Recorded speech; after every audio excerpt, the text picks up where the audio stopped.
Olá camaradas, meu nome é João Pompeu, eu sou biólogo e esse vídeo é parte da formação agroambiental em territórios da reforma agrária no estado de São Paulo, que é uma parceria da Fundação Rosa Luxemburgo com o Instituto Laudanor de Souza. E o tema do vídeo é um tema que é bastante importante, bastante recente, atual, que é a destruição ambiental, né? Como que ela está relacionada com a expansão do capital, com a expansão do agronegócio no campo e os impactos disso para as comunidades tradicionais e para os territórios de reforma agrária. Então, quando a gente fala em destruição ambiental, isso é um processo que acontece em praticamente o Brasil inteiro, em todos os biomas, né? O que é um bioma? Um bioma é uma região com vegetação mais ou menos homogênea, né? E por essa definição a gente tem 6 biomas no Brasil.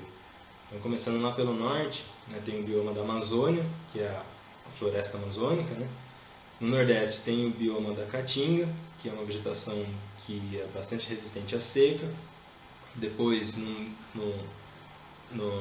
centro do Brasil, né, praticamente do norte do Paraná até o Maranhão, tem o Cerrado, que engloba campos, savanas, né, que é uma vegetação arbustiva, e florestas. Na parte da costa do Brasil, né, desde o Nordeste até o Sul, pegando aí os interiores do estado da Bahia, da zona da Mata Mineira, do interior de São Paulo, Paraná, Santa Catarina e norte do Rio Grande do Sul. A gente tem a floresta, a Mata Atlântica, né, que também é uma região de floresta, como é a Amazônia. Lá no sul do Rio Grande do Sul, né, que só acontece lá no Rio Grande do Sul mesmo, tem o bioma dos Pampas, né, que é uma vegetação campestre. E, por último, no exclusivo dos estados do Mato Grosso do Sul e do Mato Grosso, tem o Pantanal, que é uma característica do Pantanal é ser uma planície inundável, né, alagável, ela fica boa parte do ano alagada, e a vegetação que tem ali, ela sobrevive a essa condição de alagamento por bastante tempo, e depois, na seca, ela também consegue sobreviver nas condições ambientais, né?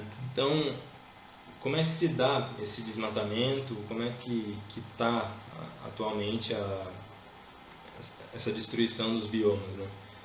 A Mata Atlântica é um caso bastante simbólico, porque a destruição desse bioma ele começou com a invasão portuguesa aqui na América do Sul, né, na América Latina. Quando eles chegaram no Brasil, né, no que hoje é chamado de Brasil, eles começaram a extração madeireira, né, das árvores da Mata Atlântica e levavam para a Europa.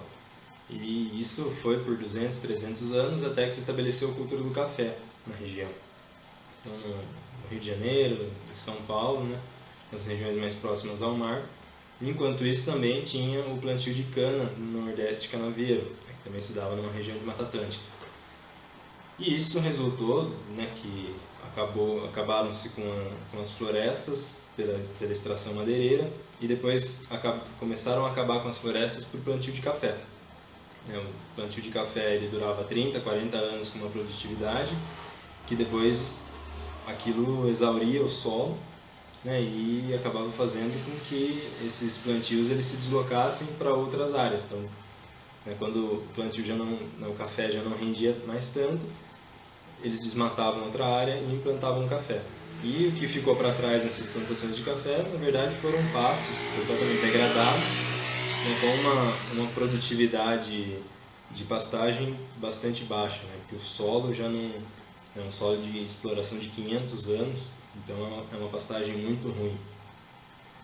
E resultou que hoje só cerca de 20% da Mata Atlântica ainda existe, né, principalmente concentrado no litoral de São Paulo e do Paraná, mas também espalhado em todos os estados, evidentemente.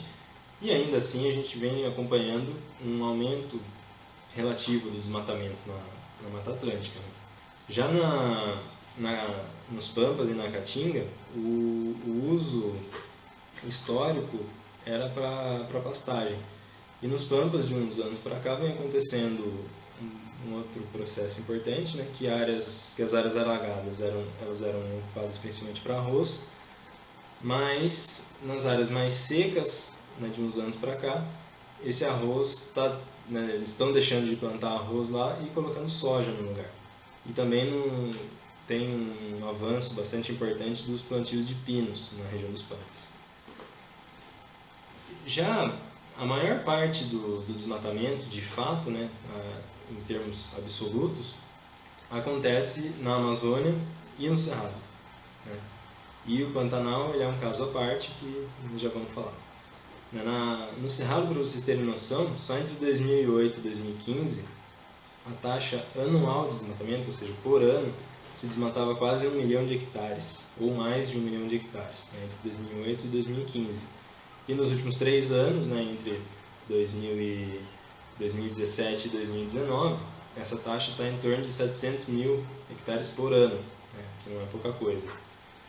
E na Amazônia, né, teve, principalmente na década de 90 e início dos anos 2000, em que explodiu o desmatamento na Amazônia, foram criadas uma série de políticas públicas para diminuir um pouco esse desmatamento e também umas outras condições de mercado que favoreceram que esse desmatamento reduzisse. E chegou que em 2012, em 2012 foram desmatados 400 mil hectares na Amazônia. Só que o ano de 2012 é importante porque aconteceu uma série de mudanças nas leis ambientais e desde então o desmatamento vem crescendo bastante na Amazônia. Então passou de 400 mil hectares em 2012 para 1 milhão de hectares em 2019. E no Pantanal, né, como eu falei que é um capítulo à parte, por se tratar de uma planície alagável, se espera que seja mais difícil de pegar fogo. A única forma natural de se pegar fogo no Pantanal é quando cai um raio lá e a vegetação está muito seca. E no ano de 2020 a gente tem observado que o Pantanal já queimou 20%, só que não deu nenhum raio. Então não foi o Pantanal que queimou, foi alguém que queimou o Pantanal, né? E hoje a gente já tem alguns indícios de que foram alguns fazendeiros, uma meia dúzia de fazendeiros, que vendem carne para as grandes empresas, para os grandes frigoríficos, né? E que eles tinham um objetivo claro de expandir as suas áreas de pasto no Pantanal, se aproveitando de um período muito seco, né? Um período excepcionalmente seco. Eles passaram fogo no Pantanal e queimaram quase 2 milhões de hectares. Então, para ter uma ideia da destruição do Pantanal esse ano, foi maior do que em 2020, né? Foi maior do que a soma da destruição do Cerrado e da Amazônia em 2019. Isso que nós ainda estamos em setembro, né? Pode piorar até o final do ano, apesar de que com a possibilidade de chuva é mais difícil colocar fogo. Então a gente imagina que deve diminuir, mas o estrago já está feito. Bom, mas qual que é o impacto mais indireto desse fogo no Pantanal, né? É que o Pantanal ele já estava tomado pelo cultivo não, né? Pela invasão de uma gramínea, né, que todo mundo conhece, que é a braquiária. Ela é uma gramínea que não é do Brasil, ela vem de fora, só que ela se adaptou muito bem às condições climáticas do Brasil. E já tem bastante estudo, né, principalmente no Cerrado, em áreas de Cerrado, que tentaram usar o fogo para controlar a invasão dessa gramínea, né, da braquiária, e os resultados mostram que quando você queima, você melhora a condição para a braquiária. Então o fogo no Pantanal é uma forma de tirar a vegetação campestre do Pantanal e colocar a braquiária, que é um capim melhor para o gado. Então existe aí uma relação intrínseca, né, entre a expansão da pecuária e a destruição da vegetação campestre do Pantanal, natural, né, para colocar e expandir essas braquiárias. Agora, o que esse desmatamento e essas queimadas causam, né, por que elas são importantes para o mundo inteiro? Porque elas são a principal fonte de emissão de gás de efeito estufa no Brasil, né, o dióxido de carbono, ou CO2. Né, o CO2 é um dos principais gases de efeito estufa, né, e o efeito estufa ele acontece naturalmente na Terra, mas quando você tem essa emissão por conta do desenvolvimento do capitalismo, né, que aumentou muito a quantidade de dióxido de carbono na atmosfera, a gente tem o chamado aquecimento global, né, ou que hoje a gente chama de mudanças climáticas. Bom, e qual que é o impacto dessas mudanças climáticas, né? Parece que as coisas não estão relacionadas, mas elas estão. uma das consequências das mudanças climáticas é a intensificação dos eventos extremos. Ou seja, pensando aqui no Brasil, né? As áreas secas elas vão ficar mais secas e as áreas úmidas elas vão ficar mais úmidas. Bom, mas ficar mais úmido às vezes não é um problema. É porque nos últimos anos a gente tem observado que não que está chovendo um pouco menos de fato nas estações de chuva, né? Só que essa chuva ela está cada vez mais concentrada. Então, se antes você tinha vários dias chovendo um tanto de água lá, agora você tem um dia chovendo muito e alguns dias chovendo menos. Um dia chovendo muito e alguns dias chovendo menos. E isso também, se não tiver associado com uma prática de manejo eficiente do solo, você pode levar a um problema seríssimo de erosão, né, e de degradação do próprio solo. Mas bem, a gente, né, fala de mudanças climáticas como se fosse uma coisa para o futuro, né? Mas vamos pensar no interior de São Paulo, né? Quem está assistindo aí lá na região de Bauru, até Pontal do Paranapanema, Andradina, 2013 foi o último ano em que aconteceu uma chuva normal nessa região. Ou seja, a estação seca ela foi igual à média histórica, né, igual era no passado, e a estação chuvosa também. De 2013 para cá, o que a gente tem observado é um alargamento, né, da estação seca, então ela começa antes e termina depois, ou seja, a chuva para o plantio ela está atrasando cada vez mais, né? E a chuva no período chuvoso ela está sendo cada vez mais concentrada, como eu já comentei antes. Então 2013 foi o último ano normal, 2014 foi aquele ano de uma seca extremíssima, que bastante gente deve lembrar, e em 2016 teve um evento chamado El Niño, que é um aquecimento natural das águas do Oceano Pacífico, que quando acontece isso, né, a gente não tem como prever muito, mas quando acontece, em geral chove-se mais no Brasil. E foi o único ano que de fato desde 2013 choveu um pouco mais e a estação seca foi um pouco menor. Desde então a gente está observando esse ano também um ano bastante seco e bastante quente. Então a única forma de reversão das mudanças climáticas é a retirada desses gases de efeito estufa colocados na atmosfera pelo capitalismo, e uma das formas de retirar esses gases é plantando árvore, por exemplo. E nisso o MST tem um papel muito importante, né, nos próximos 10 anos com o plantio de 100 milhões de árvores. Mas isso é uma proposta, né, a retirada de CO2 da atmosfera, que afronta diretamente os interesses do capital, porque o capitalismo precisa expandir e a expansão do capitalismo necessariamente significa mais gases de efeito estufa na atmosfera. Tá. Mas, bom, se tem esse problema global do desmatamento, né, por que se desmata então? Por que se desmata tanto? Por que queima? Isso, como eu já falei, é um processo relacionado à expansão do capital e do agronegócio no campo. Então, é uma expansão da fronteira agrícola. Bom, o que é uma fronteira agrícola, então? É uma região onde a vegetação ainda se encontra no seu estado natural, né, ou muito pouco antropizada, e a agricultura chega e desmata tudo para se estabelecer nessas regiões, né? Então, essas principais zonas de expansão, né, da agricultura, que a gente chama de fronteira agrícola, existem duas no Brasil principais e uma que é bastante importante da gente observar com cuidado. Então, a Amazônia, evidentemente, é uma fronteira agrícola, atualmente muito importante ainda em atuação no Brasil, né, porque se desmata, e esse desmatamento ele tem a seguinte dinâmica, né? Desmata, queima, porque aquela vegetação ela fica em cima do solo, né, depois que você desmata, então precisa dar um fim naquilo. Então você desmata num ano, no ano seguinte espera a seca e taca fogo naquilo lá tudo, para aquela vegetação se decompor. Depois se estabelece uma pastagem, e aquele pasto vai ficar como pasto por algum tempo, ou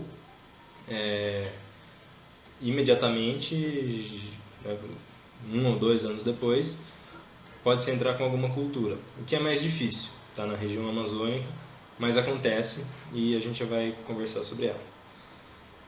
A outra zona de expansão muito importante, que talvez seja a principal hoje, e que o agronegócio gosta de chamar como a última zona de expansão, né, como a última fronteira agrícola do Brasil, é o Cerrado.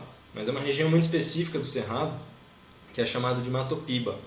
Matopiba é o acrônimo para os estados do Maranhão, que é o MA, do Tocantins, o TO, do Piauí, que é o PI, e da Bahia, que é o BA.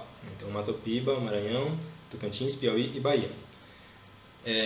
Essa zona de expansão da agricultura, ela tem uns solos ótimos, é uma zona muito plana, então é perfeitamente mecanizável, e é por isso, né, e o preço das terras ainda é muito barato, né, então é por isso que é encarado como uma zona de expansão importante pelo agronegócio. Só que é a região do Cerrado onde mais tem vegetação de cerrado preservada.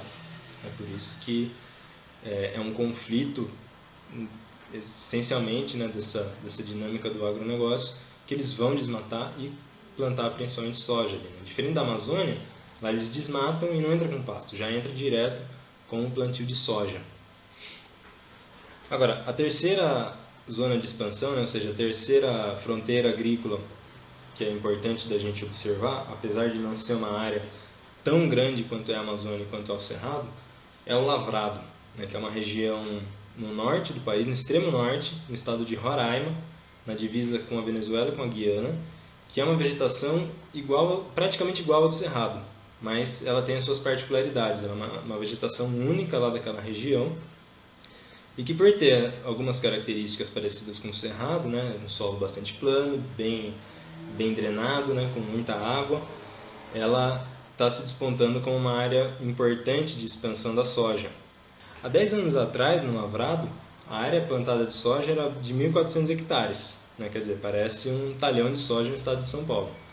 E já nesse ano, nessa safra de 2020, a área plantada é de 50 mil hectares. Ainda não é tanta coisa, né? Parece um talhão de soja no estado do Mato Grosso. Mas a área total agricultável no Lavrado é de aproximadamente 1 milhão de hectares, né? Mas o Lavrado, ele é uma área de 4 milhões de hectares. Ou seja, o que tem nesses 3 milhões que impedem da soja expandir? Tem assentamento de reforma agrária e terra indígena, né? Existem duas terras indígenas muito grandes e importantes ali naquela região, e uma delas é a terra indígena Raposa Serra do Sol, que foi criada em 2005, e onde na ocasião da criação dessa terra indígena, teve a expulsão do agronegócio do arroz ali daquelas áreas. E esse agronegócio do arroz nunca perdoou isso, né? E eles ainda hoje lutam pela retomada desse território, né? Eles estão em constante conflito com essas terras indígenas, porque eles querem retomar toda essa área e expandir seus 4 milhões de hectares lá, que é uma área, diga-se de passagem, igual à área plantada no Matopiba hoje, de soja. Mas por que é uma região importante, né, lá no norte do país? Porque exatamente por ser no norte e estar localizado no hemisfério norte, o regime de chuvas lá é o contrário da plantação de soja no resto do país, né? Então, enquanto o Mato Grosso está colhendo a soja, lá está plantando. E quando lá está colhendo, o Mato Grosso, né, e Paraná, etc. Bom, mas o que é importante da gente observar lá no Lavrado, né? Por ser uma área completamente inserida na região norte do país, ou seja, está no hemisfério norte, o regime de chuvas lá é diferente do regime do hemisfério sul. Então, quando o Mato Grosso, o Paraná estão plantando a soja, lá em Roraima a soja já está sendo colhida. Só que com uma vantagem adicional, que ela é colhida antes da soja que é plantada nos Estados Unidos. Nos Estados Unidos é o segundo maior produtor de soja do mundo, né, atrás do Brasil, e Roraima colhe antes dos Estados Unidos. Então, é possível de colocar toda essa soja primeiro no mercado antes dos Estados Unidos e da própria soja produzida no resto do Brasil. Então, é por isso que é bastante importante a gente se atentar a essa dinâmica da soja lá no extremo norte do país. Então a soja, apesar de parecer pouco, né, 50 mil hectares, mas foi o primeiro maior produto de exportação do estado de Roraima no ano passado. E curiosamente, o segundo maior produto de exportação do estado de Roraima em 2019 foi o ouro. Então existe uma relação aí entre o agronegócio e a mineração que é bastante importante. Mas por que o ouro chama atenção? Exatamente porque não existia em 2019 nenhuma região, nenhum garimpo legal de ouro no estado de Roraima. Quer dizer, foram 194 quilos de ouro exportados para a Índia e 1 quilo de ouro exportado para a Arábia Saudita, mas que nenhum deles é legal. E todos eles passaram legalmente como produtos de exportação do estado. Então existe todo um esquema de garimpo ilegal que é esquentado com notas legais e que isso é exportado, né, para o mundo aí, junto com a soja. Esse ouro ele é proveniente principalmente de uma reserva indígena muito grande lá no estado, que é dos Yanomami, e que até 2008 existia uma base militar que era para conter o garimpo ilegal lá dentro dessa terra indígena, mas que em 2008 foi desativada pelo governo Bolsonaro. E essa explosão, né, do ouro na economia do estado fez com que agora, em 2020, exista pelo menos mais 2.000 garimpeiros na Raposa Serra do Sol, né, nessa terra indígena, que estão em disputa constante com os indígenas e, né, também com o agronegócio de lá. Ou seja, esse interesse da mineração e do agronegócio nas terras indígenas e nos territórios já conquistados, ele se coloca ali de uma forma bastante importante, né? Bom, por que eu estou dando bastante ênfase na soja também, né, como um produto do agronegócio, né? Que não é só ela, mas ela é muito importante. É porque nos últimos 10 anos, dos quase 16 milhões de hectares que foram desmatados no Brasil, hoje 12 milhões desses 16 são de soja, né? Então praticamente o Brasil desmata para plantar soja. E na Amazônia, né, que existe essa dinâmica de desmatar para colocar pasto e depois esses pastos eles estão virando soja. Então do que existe plantado de soja no Brasil hoje, né, que são 36 milhões de hectares ao todo, 18 milhões de hectares estão no Cerrado, ou seja, metade da soja do Brasil, e mais 5 milhões de hectares estão na Amazônia. E isso tende-se a expandir muito. Por quê? Porque em 2006 foi feito um acordo para que a União Europeia não comprasse soja de áreas desmatadas. Só que a exportação de soja para a União Europeia ela está praticamente estável desde 2006. Ela cresceu um pouquinho e se estabilizou, né? Em 2001 a União Europeia comprava quase 70% da soja do Brasil, enquanto a China comprava 10%. Em 2010 a União Europeia comprava 55%, enquanto que a China comprava 35%. E hoje a China já compra quase 70% da soja do Brasil e a União Europeia compra 10, 11%.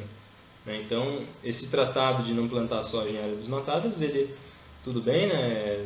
Essa soja entra na União Europeia tranquilo, mas toda essa demanda crescente do mercado asiático faz, né, e junto com o câmbio favorável, né, porque o real está muito desvalorizado com relação ao dólar, faz com que se expanda os plantios de soja no Brasil inteiro, né, com um verdadeiro ouro aí da agricultura. E tem um outro efeito bastante importante também de se comentar rapidamente, é a expansão de cana, principalmente no estado de São Paulo, no Triângulo Mineiro e no Mato Grosso do Sul. Essa expansão de cana nesse período entre 2002 e 2012, então em 11 anos, foi responsável por cerca de 12% do desmatamento na Amazônia. Por quê? Porque essa expansão da cana ela se deu em áreas de pasto, nessas regiões, né, que eu comentei, e esse pasto ele foi se deslocando, né? O gado que estava em São Paulo, no Mato Grosso do Sul, ele foi subindo para o Mato Grosso, para o Pará, etc.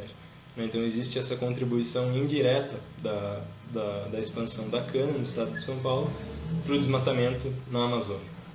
Então, para ver que tudo isso está muito relacionado. A destruição da floresta ela está relacionada com a expansão do capital e do agronegócio. Bom, e como é que isso afeta os territórios, né? Eu já comentei muito brevemente sobre Roraima, mas, né, lá em Roraima e aqui em São Paulo, né, como é que fica? Como é que fica, não só aqui em São Paulo, mas no Brasil inteiro, é que essa dinâmica do capital do campo, né, de desmatamento, pastagem, soja, ou desmatamento soja direto, ela é necessariamente acompanhada por um processo de apropriação privada dessas terras, né? E esse processo ele se dá por meio da grilagem. Na Amazônia, por exemplo, são 54 milhões de hectares que são de terras públicas ainda, e que o agronegócio está fazendo um esforço gigante de tomar essas terras por meio da grilagem, né? E não só essas terras públicas ainda não designadas, mas também as unidades de conservação, as terras indígenas, os territórios quilombolas, etc., né? E o agronegócio, na bancada ruralista, que é a representação do agronegócio no Congresso Nacional, conseguiu a aprovação de algumas leis do governo federal, né, que foram, em 2017, a Lei 13.465, né, editada pelo Michel Temer, e em 2020, a lei, que é um projeto de lei, né, 2633, que prevê a regulamentação dessas terras griladas no Brasil inteiro, né, em até 2.500 hectares. E também no estado de São Paulo existe o projeto de lei 529 do João Dória, do governador João Dória, que extinguiria os assentamentos da reforma agrária, né, que hoje preservam cerca de 52 mil hectares de vegetação nativa no estado de São Paulo, né? Então esses interesses da pecuária, dos grãos, né, da cana-de-açúcar e da madeira no estado de São Paulo também estão fazendo com que o executivo se mova para privatizar essas terras, né? Além disso, nos assentamentos do estado de São Paulo, a gente pode ver que já existem 189 processos de exploração mineral, né? Água, argila, mas também tem ouro, tem diamante, em 66 assentamentos, ou seja, também o interesse da mineração em acabar com esses assentamentos, né? Com esses territórios conquistados, para poder explorar livremente essas áreas. Mas tem uma forma mais recente, né, que foi também implementada em 2012, que é a grilagem digital de terras, por meio do Cadastro Ambiental Rural, né, o CAR. Esse cadastro ele não é um registro de propriedade, ele é declaratório, né, todo imóvel rural tem que fazer, mas por ser declaratório, qualquer um vai lá e faz. Então eu posso aqui na minha casa fazer uma declaração de uma terra lá na Amazônia, e eu posso chegar com aquilo em algumas comunidades, como já tem acontecido, e falar, olha, eu tenho um documento de que essa terra é minha. Então isso está sendo, sim, usado como uma forma de expulsão de comunidades inteiras dos seus territórios, e também não reconhece o direito ao uso coletivo desses territórios, o que leva a algumas brigas internas, inclusive, nas comunidades. Hoje já existem cerca de 10 mil cadastros ambientais em cima de terras indígenas, ou seja, eles estão esperando, né, quem faz esses cadastros, eles esperam para que o CAR ele possa valer como um título de propriedade, e a hora que isso valer, eles vão chegar para as comunidades indígenas e falar, essa terra é minha e não me interessa, né, saiam daí. Uma outra forma é usar o CAR para movimentações financeiras, né, e negociação ambiental na Bolsa de Valores, né, porque ele permite isso. E como é que essa expansão do agronegócio afeta as comunidades, então, né, diretamente? Eu já comentei sobre o caso lá de Roraima, das terras indígenas, mas, olhando como no geral, né, o que acontece é que essa dinâmica amazônica de desmatamento, pasto e depois uma soja, alguma coisa, também está acompanhado de um processo de grilagem, porque o próprio desmatamento é usado como uma forma de provar o uso daquela área. Então, alguém vai lá, desmata, coloca uma meia dúzia de cabeça de gado e fala que está usando aquela área lá há muito mais tempo e, né, força a titulação privada daquela área. Na Amazônia são 54 milhões de hectares de terras públicas ainda que são passíveis, né, de grilagem, mas isso também acontece sobre as terras indígenas, sobre os assentamentos, sobre as unidades de conservação, etc., né? E recentemente teve a regulamentação dessa grilagem, né, por um projeto de lei 13.465 do golpista Michel Temer, em 2017, em que também deixava facilitava, né, todos os processos de grilagem de até 2.500 hectares. Além disso, esse projeto de lei ele prevê a privatização dos assentamentos da reforma agrária. Então, isso é uma outra forma de impacto direto, né? As forças do agronegócio elas se movem para mudar essas leis, de modo que colocam essas terras já conquistadas num mercado de terras que depois vão ser usadas aí ou para especulação primeiro e depois, né, para um plantio de soja ou de alguma outra commodity agrícola que for a bola da vez. No estado de São Paulo, por exemplo, tem o PL 529 do governador João Dória, que prevê a privatização dos assentamentos estaduais, né, que coloca no mercado de terras todos esses assentamentos depois para exploração pecuária, da cana, de grãos ou até mesmo da madeira. Né? É importante comentar que tem pelo menos 66 assentamentos do estado de São Paulo que já são alvos de tentativas de processo, de 189 processos minerários registrados, né, nesses assentamentos. Então existe não só o interesse do agronegócio, mas também o interesse da mineração em colocar essas terras no mercado de terras.